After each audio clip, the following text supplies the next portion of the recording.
Mercy, welcome to the podcast. Thanks, Brent. Yes. Connected Mobile Health. Connect Mobile Health. Connect Mobile Health.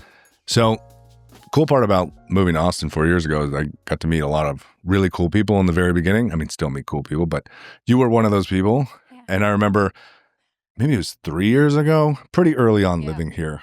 I had COVID. It was like 2-3 weeks past COVID. Yep. You came to my gym and gave me an IV, NAD for the first time. Like in Seattle, none of this, it may be kind of there now, but not like Austin. Austin's a super wellness hub. And you gave me IV of NAD. And before that, I had no taste. Mm-hmm. And then my taste came back. I was like, oh shit, this is something. But before we dive into IVs and peptides and all that, tell us a little bit about you, your background, a little bit about your business, just a little bit, and then we'll just kind of dive into everything. Yeah, absolutely. And side note, that was my first IV I did in a gym. Yeah? Yeah. Nice. I've done it in so many different places. I was like, oh, this is another first. Cool. That's awesome. I can start with a gym. I've always loved working out. It was kind of my escape growing up. I'm one of 10 kids. Really? So, yes. So, are you the oldest, middle? No, I'm right smack dab in the middle. Did everybody forget about you? Is that true what they say about middle kids? I wouldn't know because it was my norm, but I do feel what I've heard from other middle children is it makes you really good negotiators or better well-rounded in everything because you are constantly mediating between two very different types of growing up. You know, you've got the older and then both the younger, and you kind of, I wouldn't say forgotten, but you have to fight for everything you get. 10 kids, yeah, obviously. Yeah, probably breakfast time was probably pretty wild. It was wild. Well, I was the one in charge of the cooking once I got old enough, so really? I positioned myself well.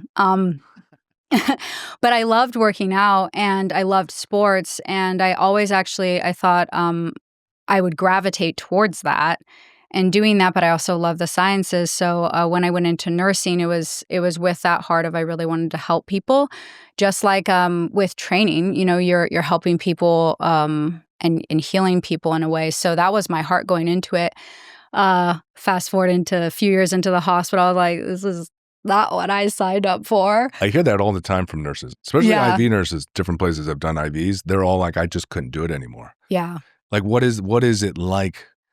Oh gosh, go ahead and finish that. What's it like? Like, yeah, what is it like? Like, because it sounds like it just kills you, basically. So, and there's no rewarding part. It sounds like there's a lot to it, and maybe there's no reward. Because I imagine if there was a piece where you felt like, okay, I am making a difference, or I am working a lot. What do you think it is? I can't speak for every nurse, but for me, it was you go into a career like that to make a difference, and then you're doing a lot of drug pushing, a lot of checking boxes. You barely have enough time just to give them minimal care. And there's a saying in the hospital like, keep them alive till 6:45, which is shift change. Dang. But it is that way. You feel like you're constantly behind, always short-staffed. You never feel like you get to the point where you can even educate your patients or do anything more than the bare minimum. So I heard a phrase one time that said depression is just unmet expectations, and you have this expectation, at least I did, that I was going to be healing people, and instead I felt like I wasn't making even a drop or a difference with anything. So I think the soul-crushing part of it, which is what I think you're hearing from other nurses, the soul-crushing part is I am doing everything I possibly can do, and I'm still drowning in it. I'm not making a difference. And for me, that was where I felt really stuck. And then I actually went, it was 2020. I went on a girls' trip down to Key West. And because a lot of things were still closed at the time, I just had time and space to reset and really like time alone. And coming back from that trip, I was like, I want something to change. And another one of my favorite quotes is success is where preparation and opportunity meet. And very quickly after I felt prepared for that change, I got the opportunity, which is amazing. I had a coworker, I had a coworker that asked me one day, "Hey, I'm doing COVID testing for this doctor, and I'm not going to be able to make it. Can you cover for me?" I was like, "Oh yeah, sure, no problem." So had no idea what I was walking into. I'm like calling the doctor. It's a new test that tests quickly, and I'm like, okay, making sure I'm doing it right. And I go in and do this test. I come home, and my husband's like, "How did it go?" I was like, "Oh, it's just for a podcast start a studio. His name's like yours. His name's Joe." And he's like, "Joe Rogan." I'm like, "Yeah." He's like, Your husband's "Oh." like, okay, interesting day. He's like, How did it go?" I'm like, "Yeah, it was good." He at the time, everything was so, especially in production, was so bottlenecked because of COVID that, here comes this test. You can test real quick right away. Guests don't have to wait. He was really wanting to do things in person. And he got excited about that. I'm calling the doctor. I'm looking into all the different services. I'm like, "Man, you got to bring this here. This is awesome." I'm also at this time actively looking for like a segue out of the hospital. I'm like, "This is cool." Mm-hmm. And I'll never forget, my husband loves to tell this story. The doctor told me, he said, "This is never going to cover your salary. Don't quit your day job." So I hang up the phone and I turn to my husband. I'm like, "I'm putting in my 2 weeks." And he's like, Full send. full send mode. Well, I had that gut feeling. He's like, "Okay, let's see what you can do." Long story short, 3 months later, we spread so quickly. The need was so there. We quickly opened in Houston and San Antonio. I don't think we came up for air for 2 years. When you mean you spread your IVs and what services? Sure. Yeah. So with in-home like COVID testing and Okay. then IV services, and we got a hold of the monoclonal antibodies when they were out with COVID, and that was just insane seeing the turnaround time. So selfishly for me, I was like, this is it. I'm keeping people out of the hospital. I'm changing lives. I'm really making a difference here. And also it felt so good being on the opposite side of health, where I loved being there when people were sick, but how much better, to keep them from getting sick or to keep them from getting in that bad spot to begin with, and giving them that quality of life. So that's we're almost come June, we'll be in this business, Connect Mobile Health, for almost 2 years now, and that was the foundation of it. Is our slogan is "Unlock your superhero." Like I love cheerleading for people, and I really believe people, if they feel better, they do better. Not just knowing it's really hard, and we all need that extra support. So connecting you to your health, bringing it in home, and just letting you see what you can do, like Brent 2.0.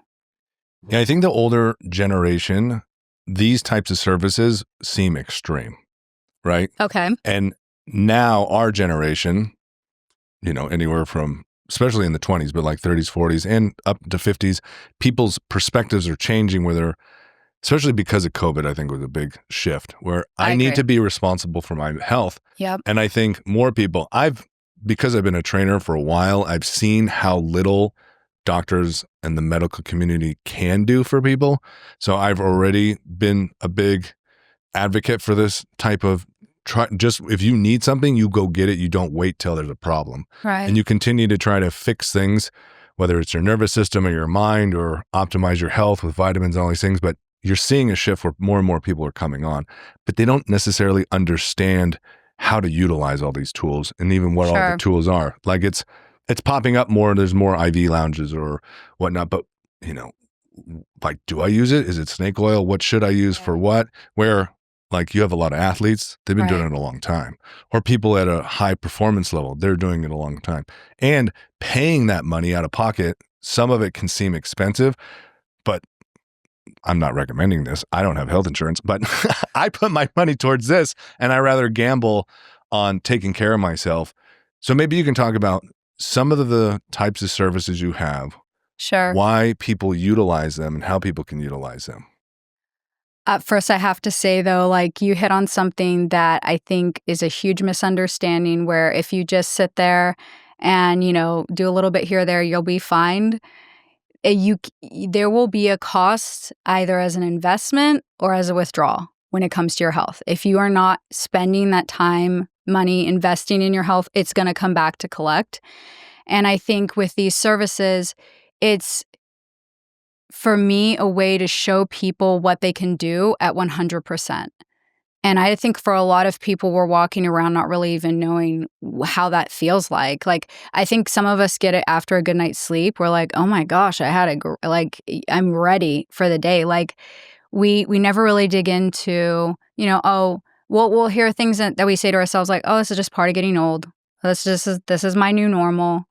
And I think especially after COVID, a lot of people's new normal is just uncomfortable enough to where they're like, I can't live like this, or like, I'm not ready to be this limited this early. And it's sad, but I do feel like a lot of people don't look into these things until there is a noticeable deficit or they're feeling bad. And I think part of it is that old mentality where like, I can just get through it. I think that there is a good balance.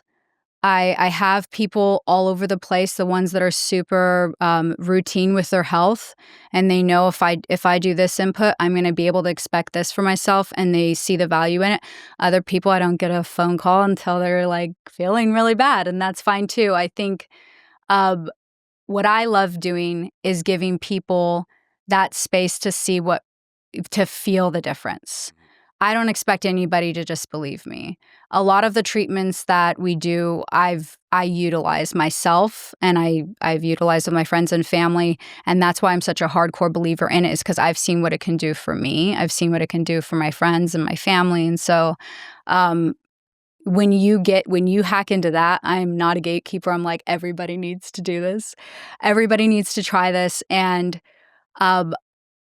I think I missed part of your question, which is like, with the services, is there how much of it is actually needed? That answer is as individual as the patients we serve. So your mom that's recovering and is low on her breast milk supply, she's probably going to need a little bit more of just fluid support versus like your athlete recovering from a game, versus your podcaster that just wants to be a little bit more sharp, versus somebody who's with the peptides, especially looking for a real life change. And so a big part of what we do is first just taking a look at the individual, seeing what their goals are, and then how we can work together to get them there and what's sustainable and realistic for them. Awesome. So let's talk about NAD. Okay. Because it's a powerhouse IV. Yeah, it's one of the powerhouses. And it's been a while since I've even done NAD myself. And I've now seen NAD peptides come out, nasal sprays, which is also peptide. I've seen injectables. Mm-hmm. And then there is the IV bag. And then there's all kinds of information around IV bag, if you can have nutrients with it or not, and wait a day and this and that. So what is NAD? NAD is my secret that I want to spread with everybody. I love it so much. It's a naturally occurring coenzyme already in your body that works in the mitochondria, it's going back to like physiology, but the energy cell of your body to do anything. So when we look at as we age, everything starts to slow down. That's NAD. So by age 30, I think we're about 40%. And then we skip a little bit ahead to 60, and we're about like 20% of NAD production, and it shows. So when someone's looking for, I want to hit everything type of treatment, I'm like, do NAD. Like, I want to hit everything. I'm just feeling all around like I'm not where I need to be. NAD is going to do that for you simply because it has such a huge bandwidth. It's in every single cell of your body to help to start making it more efficient. And really to heal. I've heard things as varied as some people, as long as they're doing their weekly dose, they haven't had to use their contacts. I can't make a medical claim on that. I'm just telling you what I've heard from patients. But from that to, I had one patient say that it helped her alopecia or hair loss. She started getting new hair growth back from it. I've had people with, I mean, you saw it with your smell and taste, but for a lot of people coming out of COVID, the brain fog was horrible. So bad. Immediately like a light switch helping with their cognitive function. And then you get the fun ones like some of the comedians that do it. They'll be like, I get so much more creative. It does give you a nice, like strong, buzzing, like, I don't know, sunshine flowing through your veins kind of vibe. So how do people, so you're interested in NAD, you want to get your energy and your mitochondria functioning on all cylinders. Yes. Is it just a bag? What's the process? That's a really good question. Again, for everybody, it's going to be a little bit different. I have just not heard, seen, or experienced anything worth noting with supplements. I think part of it is it just takes a while to build up. You're talking like 3 to 6-ish months. And so maybe if someone's not being as consistent, or if maybe they're not tapping into a good baseline of how I feel today versus 3 or 6 months from now, if there's a way to measure it, I just don't hear a lot of good things from them. When you're doing anything IV, whether it's vitamins or the NAD, it is like 99.9% bioavailability. It's all going directly into your bloodstream, into your tissues. So, which is the main benefit of doing anything IV. Anything IV, and you're feeling it right away. So I think that's like huge to note, because a lot of times I think it could be doing something good, but there's not a way to measure it. It's really hard to continue to do that treatment. Definitely. But with the NAD IV, you can keep up with it sub-Q, and I've noticed that really work for people because it does take a while to do the NAD IV. You're feeling it, unlike a lot of other wellness strips. I am going to put a plug in here for it. It really depends on how fast it's going. I've had people, they're like, I felt great. I just don't want to go through that again. It was like torture because they're so uncomfortable doing it. I do not do that with my patients.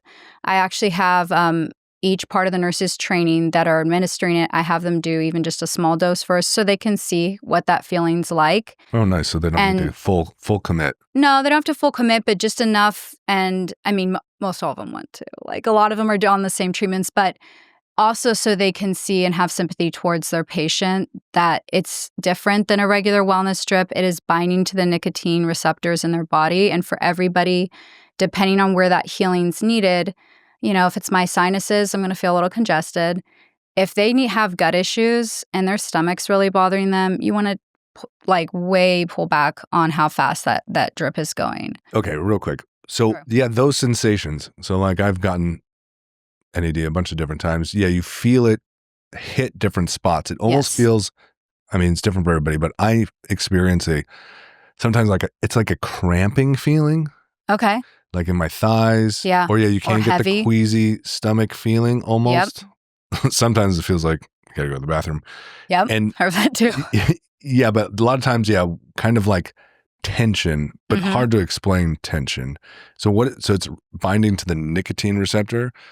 Right. It's binding to the nicotine receptors, but also it's that niacin rush that's happening. So sometimes it'll also hit like a little bit hard, but it goes away. So a big part of any treatment is letting people know what to expect. And then also running interference, like unless someone is absolutely like, I do not want an anti-nausea, I'm always giving an anti-nausea first. Yeah, I took a buddy You're one fine. time. I took a buddy one time to get NAD.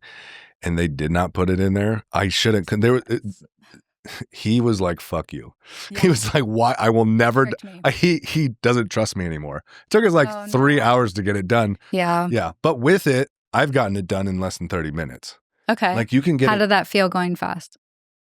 Fine. I think it kind of just depends on how you're feeling. Is it like in general? It can. Yeah. I sauna a cold plunge before usually, and then I'm like, okay, I'm good. But it just depends, I guess, what's happening. Like you never know, but.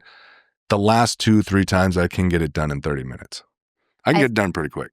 That's awesome. So I tell people that too. Like each consecutive time you do it, your body adjusts to it and I look at it like it doesn't have as much work to do. So it's not this huge overhaul. It's maybe tweaking a few things, but your body's a lot more accepting of it. Also, I've noticed if you're feeling sick, and you're doing it, it's good. Like, it's helping you recover, but you're just going to be more sensitive to everything. So going a little slower. It's going to be different on each day. I'll tell them that. They'll be like, what am I going to feel? I'm like, it depends where you need it.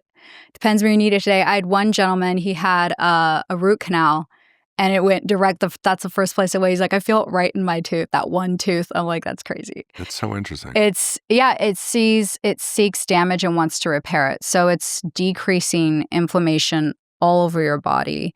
And I think that's the biggest part of recovery is if we're so busy putting out fires, we can never grow anything and we're not producing. So just helping someone put out those fires is huge. And you're not wasting energy doing that.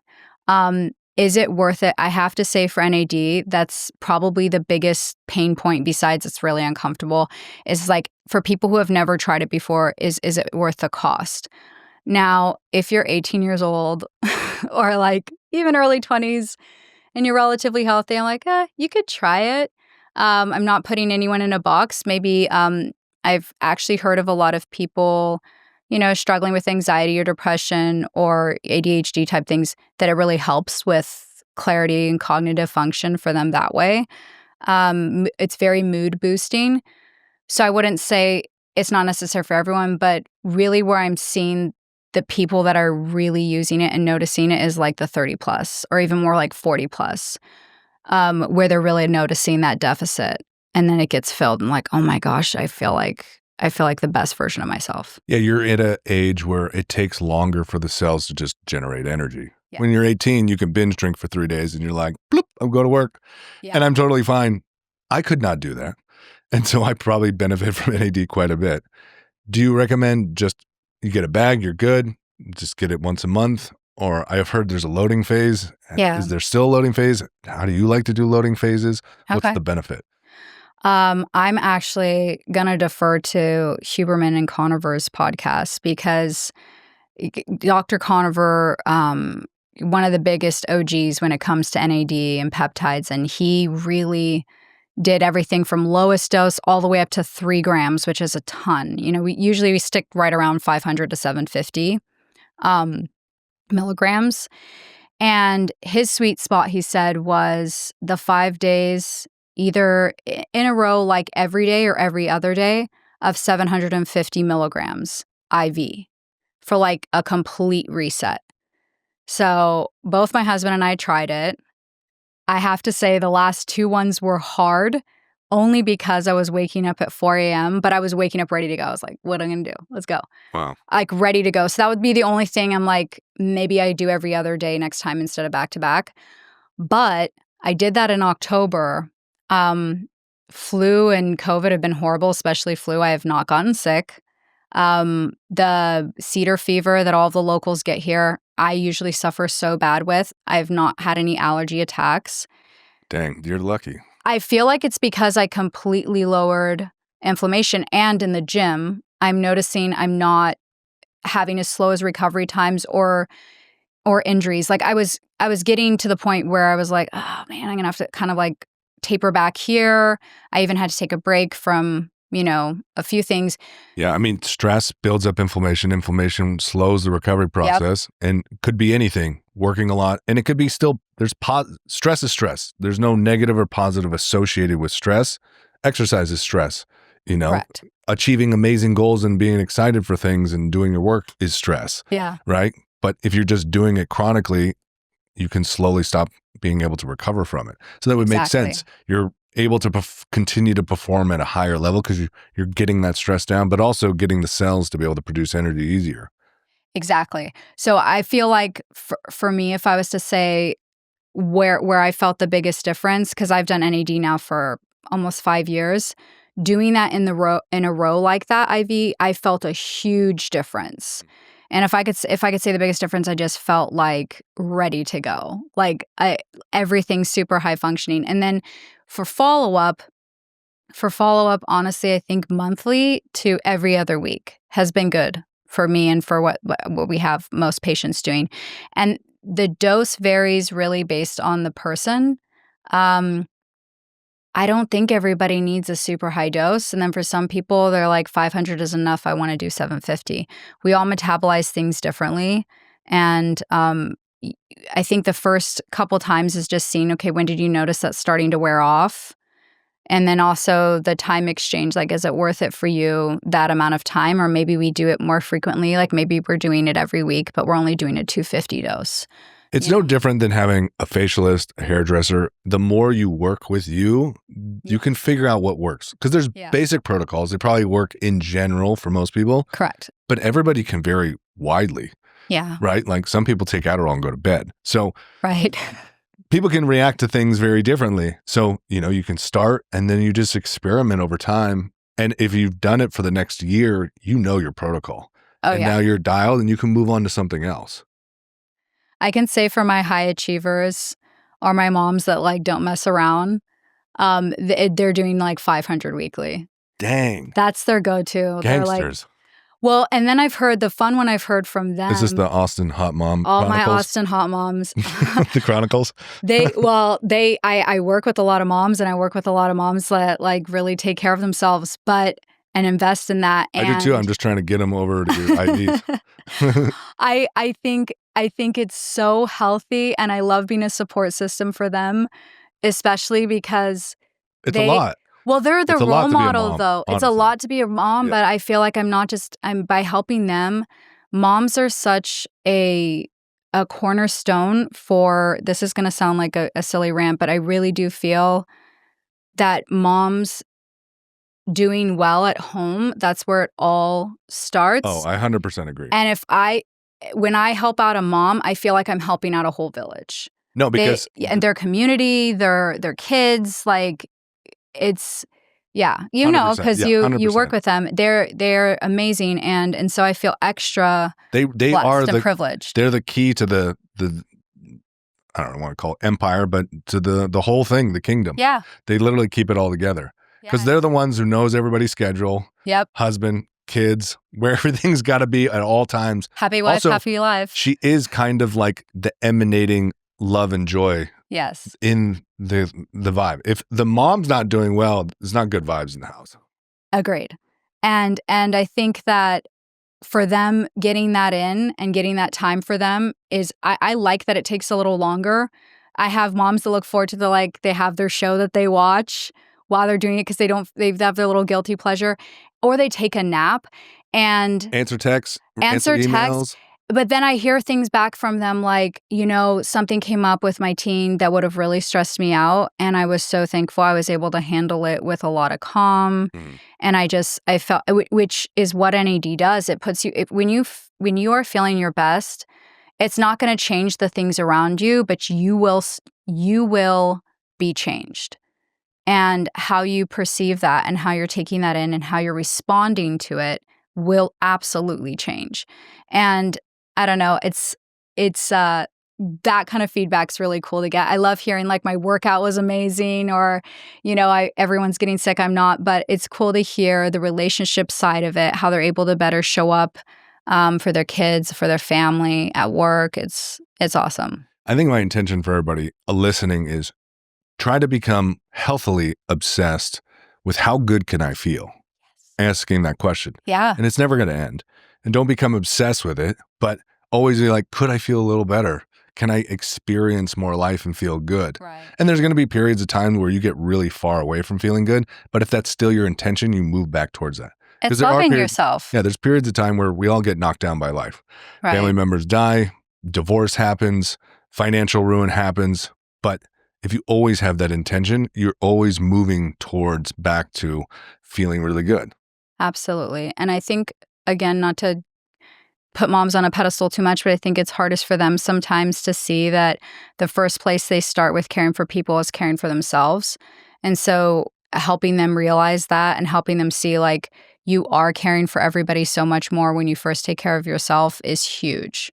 I think the part of the pushback I'm seeing with all this health and wellness is from people who maybe are like, it's this narcissistic kind of way to live your life, to be constantly elevating. And I don't know. I never see somebody who's feeling good and who's healthy putting down others or I've never seen a successful person that's not also doing something for themselves and helping themselves feel their best.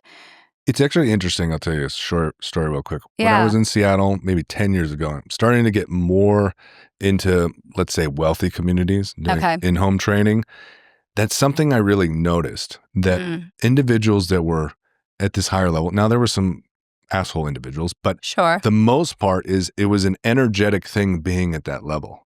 Like the joy and just like the warmth that came off these female clients and the families and how like the feeling of the home and how happy the kids were, it's because they were focused on mental, physical, spiritual health and well-being.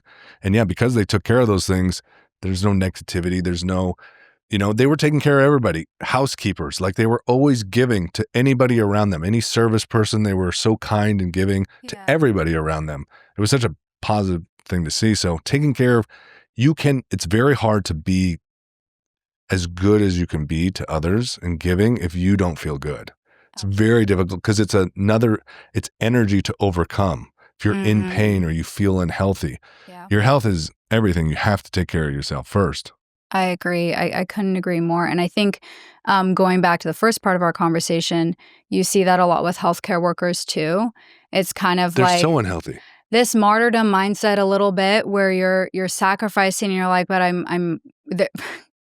they know so much about what, and that's where I'm saying like knowing is not doing. No. Like it, or feeling, even knowing is not feeling it. And you can know things all day long, and if you're not experiencing it and if you're not doing anything about it, it does you no good, and it actually can make you feel worse because you know you should be and you're not. I think, and if you don't mind me segueing into peptides, what I've seen with the GLPs is that kind of change where they're having that mental capability and shift to take stock of things and actually be able to sit back and not just mindlessly be in this autopilot of feeling like I'm doing stuff, but I don't really know why I'm doing it, and just kind of feeling bad, but not doing anything to break out of the cycle because you're feeling so bad, and then you keep doing it again, and it's just this cycle that keeps repeating. It pauses all of that. It takes off that noise, and it actually causes you to have such a mindset shift in what you're doing and how you're doing it outside of food. And I noticed that even when you were saying like you're just not so busy with dealing, like thinking of pain, it's the same thing with pain. If you're living with pain, your whole day is pain. You start to food noise. Or food noise. It's the same thing. Like when you said pain noise, I was like, oh my God, that's like food noise. Or addictive tendencies. Got to drink the Coca-Cola. Got to scroll on my phone. Got to.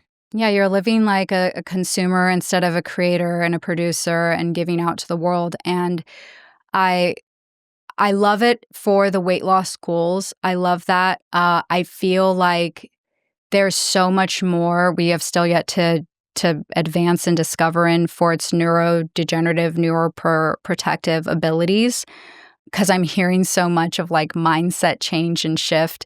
We're making space to just completely reframe and reshape your life.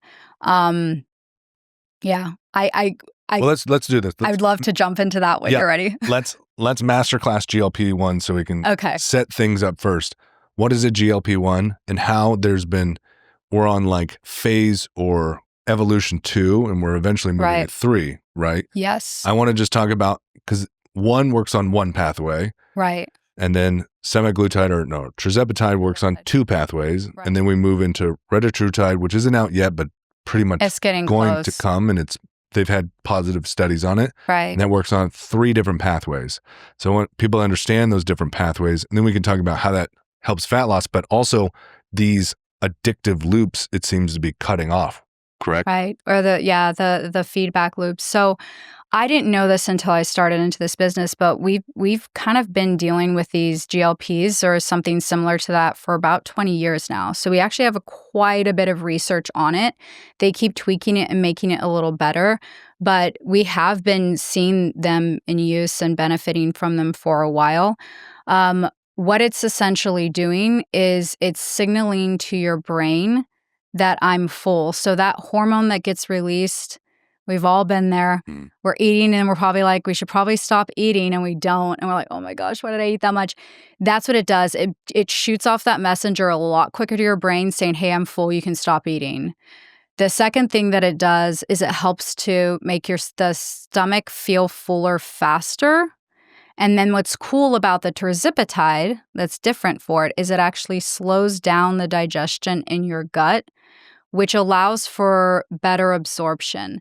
You see the opposite being true for people with ulcerative colitis or IBS, where food just shoots through them, so to speak, and there's very little absorption.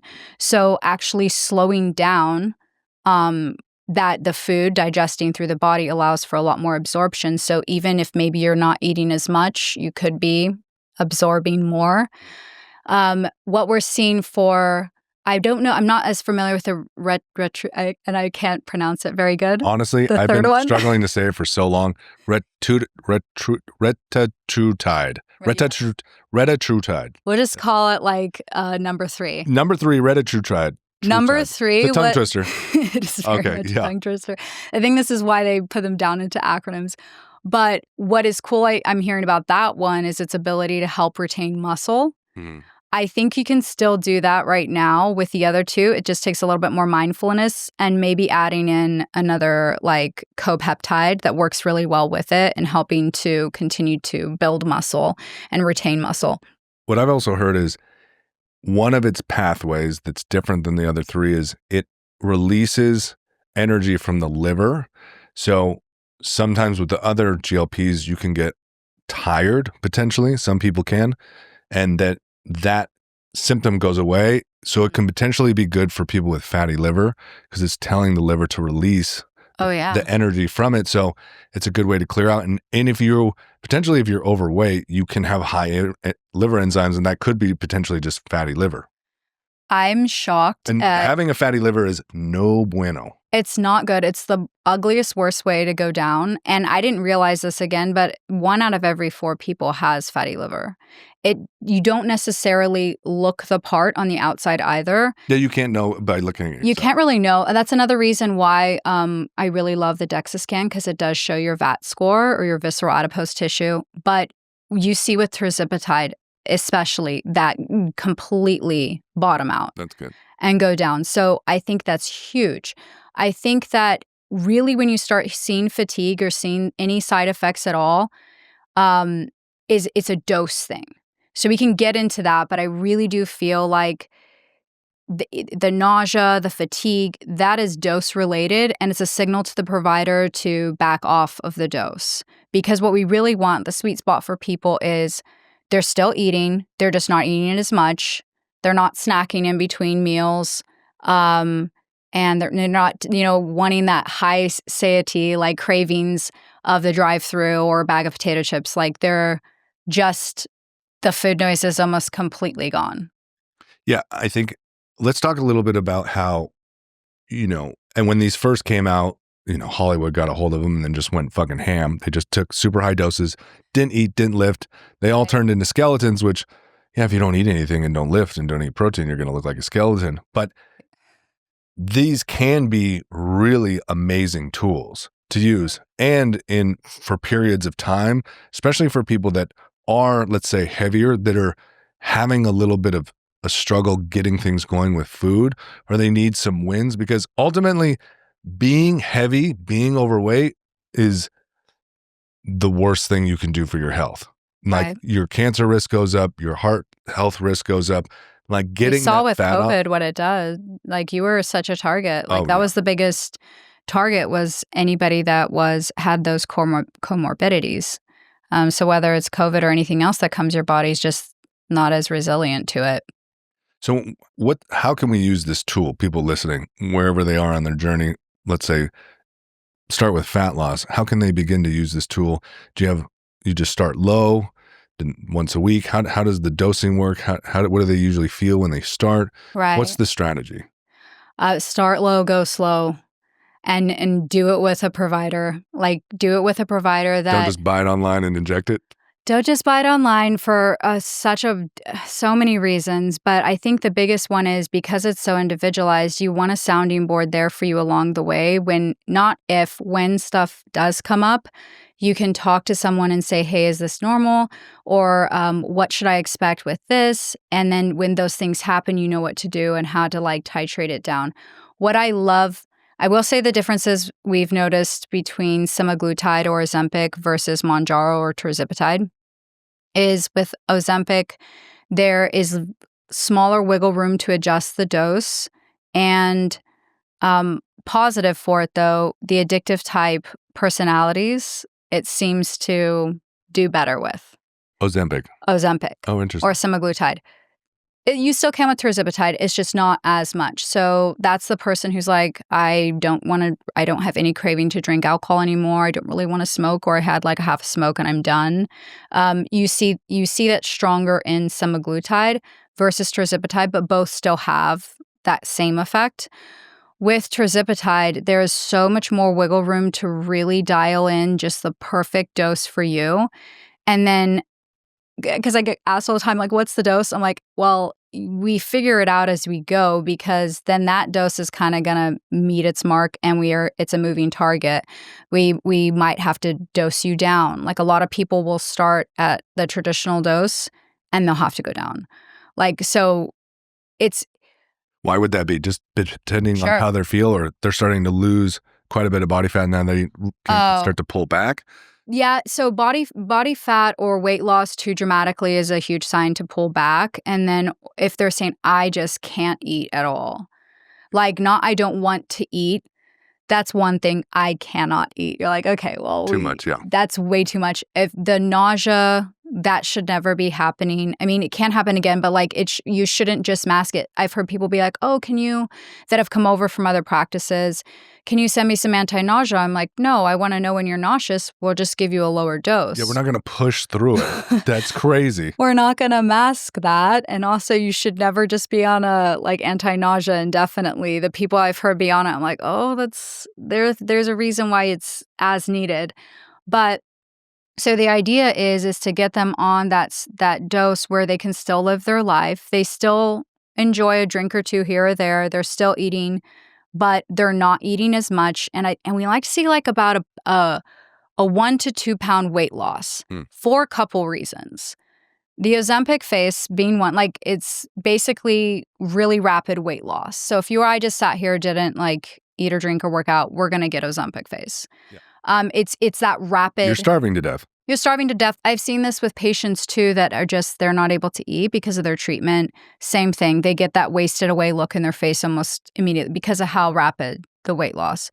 So we are preserving skin integrity by going low and slow. And then also we're preserving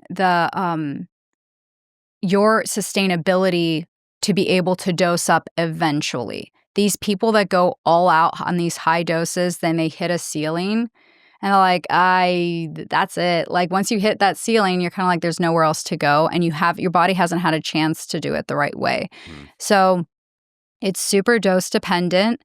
If you are going at this for fat loss, I would say that's a good goal. But my goal is so much bigger for them. Like it's a quality of life.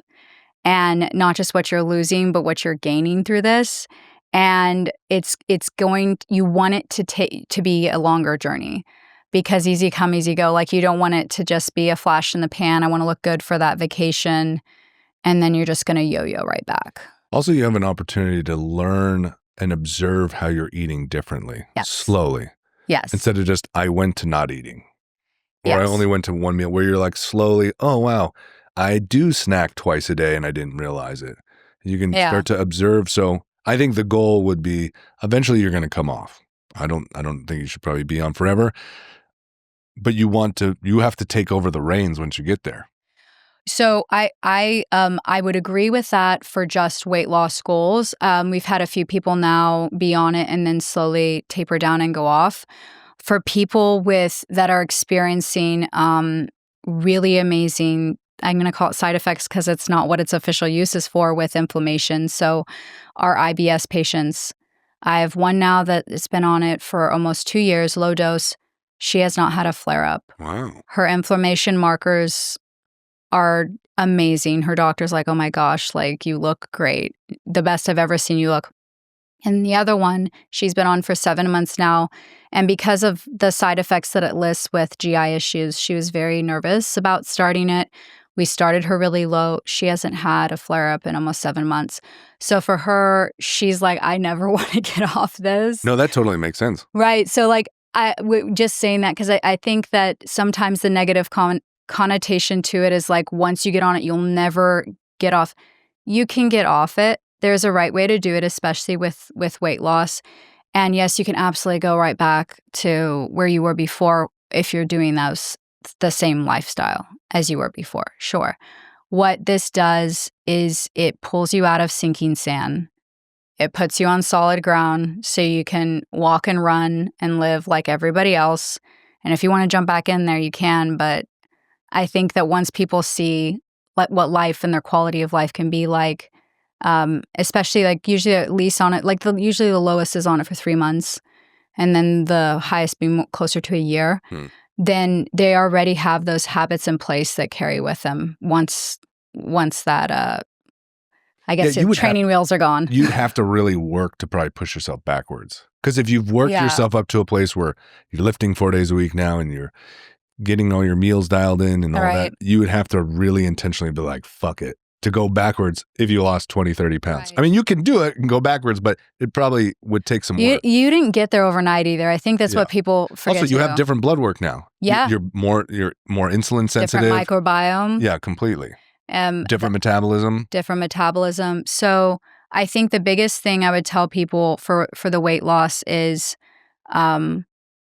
it's super dose dependent. Find a doctor that's practicing it on a lot of patients and is very familiar with it.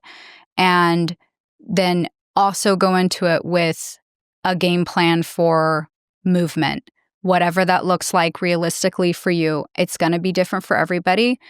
I think you're missing out not doing weights. I'm going to say it's like whether it's our person, that's doing the wellness IVs or a muscle building peptide or whatever. I'm like, you got to lift.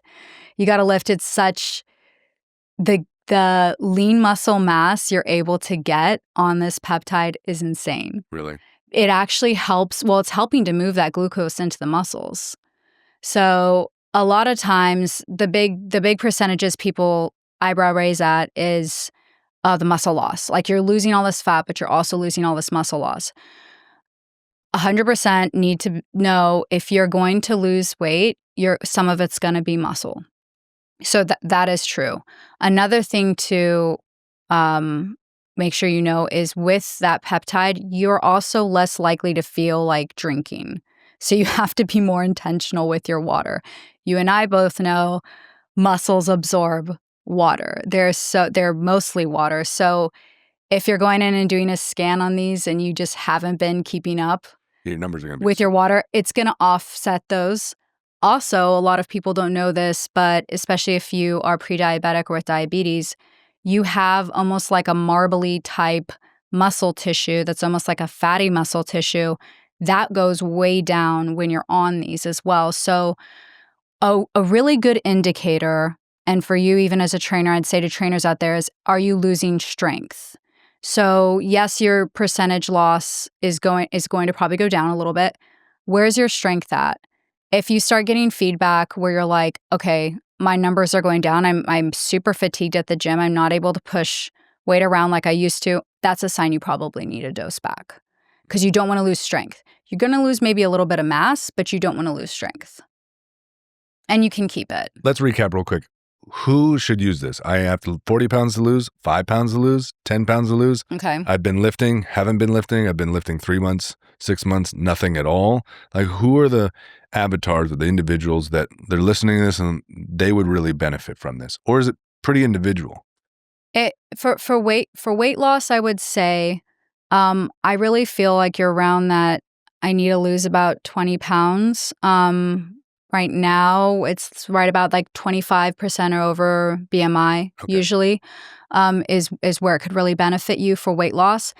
Usually, if you're under that, you could benefit more from a peptide where you're muscle building because that's also going to be fat loss, but you're already at that spot where that might serve you better. I say that, but then for somebody with autoimmune, or if they are like hitting menopause, perimenopause, like my brain fog is so bad, they have these other inflammation markers. It is worth a conversation with your doctor to ask them about this treatment modality and see where maybe it could be beneficial to them. Interesting. As well. So there's a weight loss, but there's also the other factors. So menopause and perimenopause, maybe microdosing it could help, or regular dosing it can help with inflammation or that brain fog they're maybe experiencing. Correct. And I also would I've never add, heard of that. It's pretty cool. It's a lot of it. You've seen it? I've seen it, but then I've also just from knowing how it works and knowing like when this peptide was originally studied, it was for the brain. We have GLP receptors in our brain.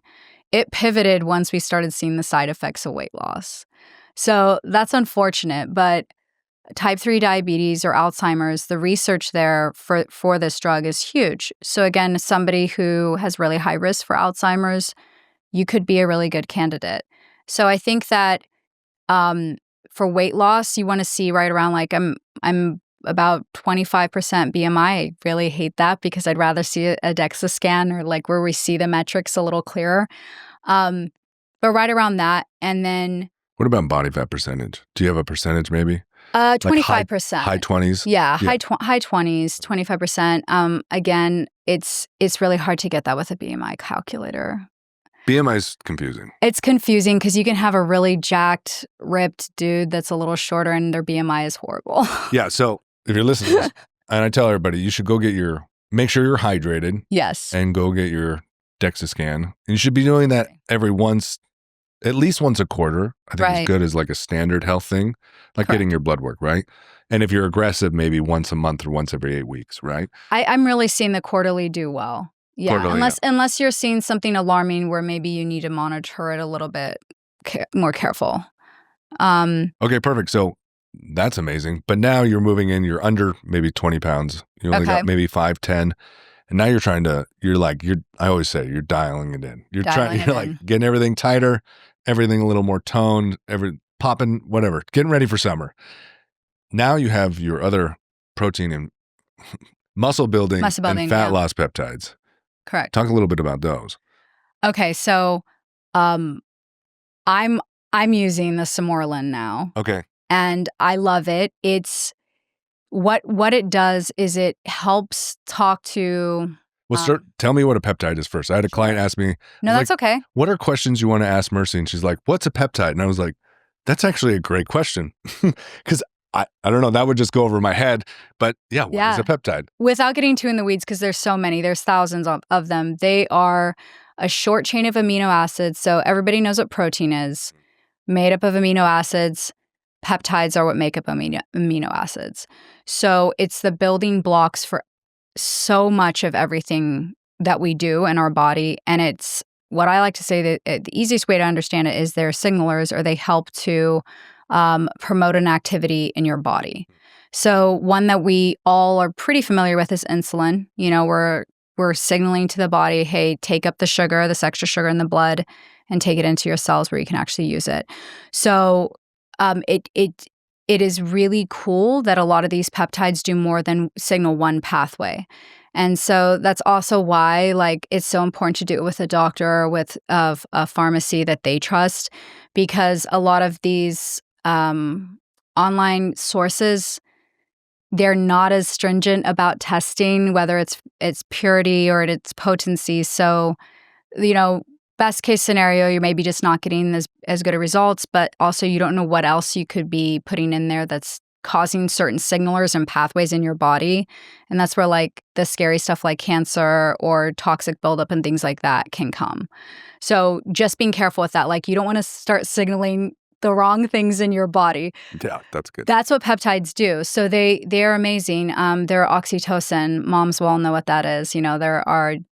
They do so many things for us in our body. And so with the muscle building ones, how they're signaling the body is they're telling the pituitary gland to produce more human growth hormone. So there's what that does, they're like, cool, okay. It's going to help with muscles, and there's the muscle building side of it, but it also just helps overall with skin integrity, with joints. It's such a great anti-aging tool. I can say personally for myself, I haven't started seeing my abs like this since before I had kids. I'm just noticing better results quicker in the gym. I'm noticing I'm moving weight easier. I'm able, like, not PR every time, but I am noticing like significant growth. So my strength is improving, recovery time's faster. And for me, like, that's important, like the building aspect of it for any woman who's scared and is like, I'm going to get bulky. That's not what this is. I always have to tell them that, like, that's not what this is. It's not a steroid. It's not a steroid, but it's not going to make you masculine either. It's not going to make you masculine. It will make you very strong. I think of it like when you're young, and maybe I'm wrong, you can tell me if I'm, this is totally wrong. You have a lot of growth hormone in your body. Yes. And so that's why you stay so youthful, you recover fast. It's the recovery You thing. stay leaner. It's because you have a high amount of growth hormone, and as you age, it goes down. Correct. And so now you're just bringing it back up to high levels, correct?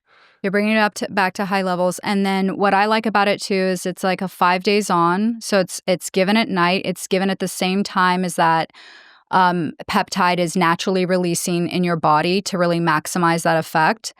And you kind of sleep through the night while it does its thing. And then you do take 2 days off for rest, because we don't want to completely, there is with some peptides, like some down regulating, you don't want to do that. You still want to keep your body like naturally producing it.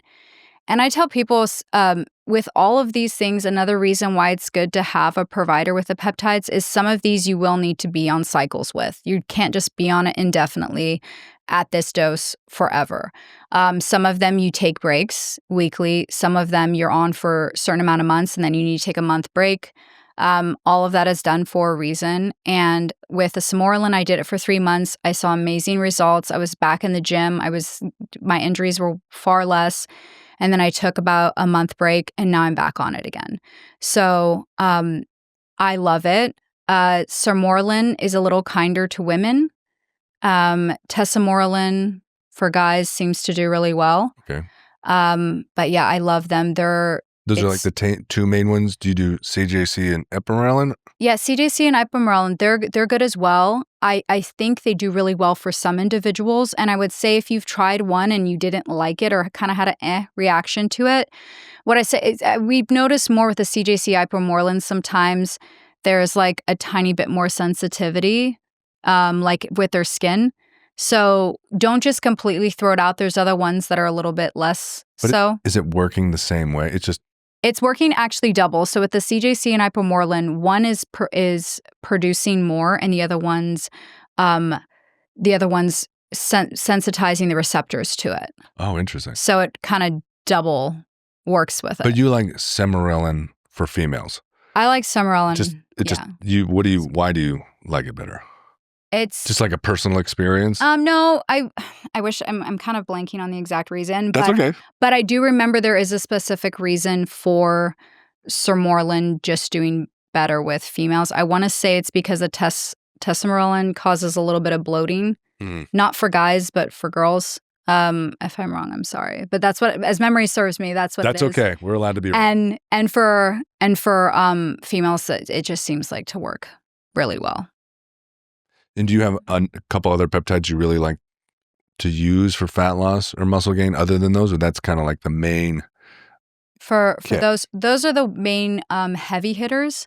I would say good supports to both of those. I love BPC 157. Love it.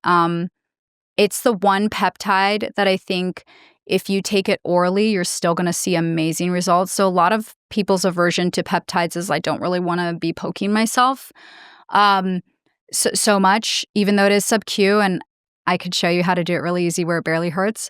But this still have like a needle aversion. This is one where I'd say like... That's a good video, by the way. Thank you. You should, yeah, that would be good. I'm shocked. I have either myself or one of the nurses for the first time go watch someone administer their first shot just to make sure it's idiot proof, and they're drawing it up. You just never know. You never know, and administration is such a huge part of it. This is a side note, I was shocked when I looked through the paperwork why the FDA banned BPC 157, and it was due to patient administration. Oh my God. I'm shocked because we have so many diabetics that self-administer, Yeah. and insulin is so much more unstable. BPC 157 is the most stable peptide. It lives in your gut. So NAD is super unstable. You take it orally, it's not as good because our stomachs are created with these acids that really break everything down. And once it's broken down, it's really hard to put it back together the way it should be to do something in your body. BPC 157, it lives there. So its point being, you can take it orally and it absorbs very well through the gut. And if you're taking it for gut issues, I would almost recommend taking it orally because you're going to see such great results from that.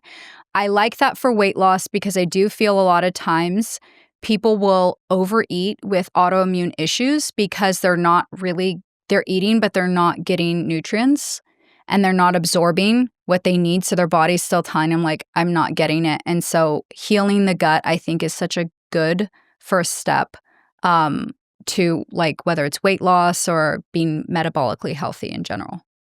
That's great. So I had a question. Sure. Peptides need to stay in the fridge. Okay. And I've seen also people say don't put them on the, like where you put the butter and stuff where the door's opening all the time because it jiggles them. Because they're fragile, yes? Or not really? I gotten on the phone with the pharmacists about this because I've had people freak out like, leave a vial out I left it out. That's usually the call. It's like, oh my God, I left, my peptide out all night in the counter. Do not throw it away. You're fine. Fine. Don't go doing that forever, but it really is one of those things where we're trying, because at least with our peptides, usually it's a 1 month shelf life for it in the fridge. And it's going to preserve it longer if it's cool, but it's not going to completely take away its efficacy if it's out of the fridge for a few hours or even overnight. Like, we don't like that. It's not going to preserve it as well, but don't throw it away. It's still very good. Like, I say that trust me, I've had so many of those calls. I'm like, no, don't throw it away. It'll be fine. With the coolness stabilization, I don't know how frequently you're opening and closing the door to your fridge. I would just say maybe I also don't like the idea of it being shaken so much. So somewhere where it's going to be stable sitting in your fridge. We offer these little cooler bags to keep them in. And so if you do have to travel, it comes with an ice block so you can travel with it and it can keep it cool. But just having that in your fridge and it just living in like a more stable place, I think it can't hurt. I think it helps. That's good because I knock them over all the time. Yeah. No, it's not good. It's okay. It's fine. Probably a big deal. No, trust me. If that was gonna be a factor, we'd have a lot of unhappy clients right now. Right. And it's a little more stable than that. Do you guys have it is it already reconstituted, or you have your clients reconstitute it, put the bastric oil in the vial? Right.